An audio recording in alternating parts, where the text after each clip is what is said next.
అబ్బాయికి వయసు ఏం ఎక్కువ కాదండి. ఎండలో తిరిగి తిరిగి ముఖం ముడతలు పడిపోయి మాడిపోయింది అంతే. అబ్బాయికి వయసు 24 ఏళ్లే.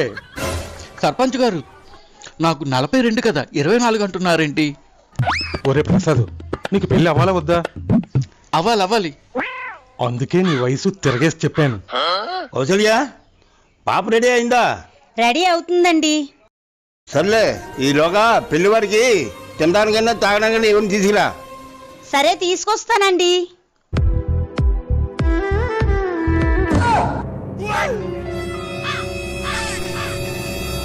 పెళ్లి కొడుకు ఏంటండి ఎలా పారిపోయాడు?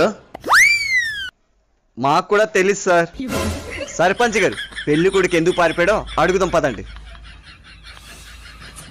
ఏమైంది ప్రసాద్, అలా పారిపోయి వచ్చేసావు? 18 ఏళ్ల కిందట పెళ్లి చూపులకి పెళ్లి కూతురు తల్లినే చూడడానికి వచ్చాను.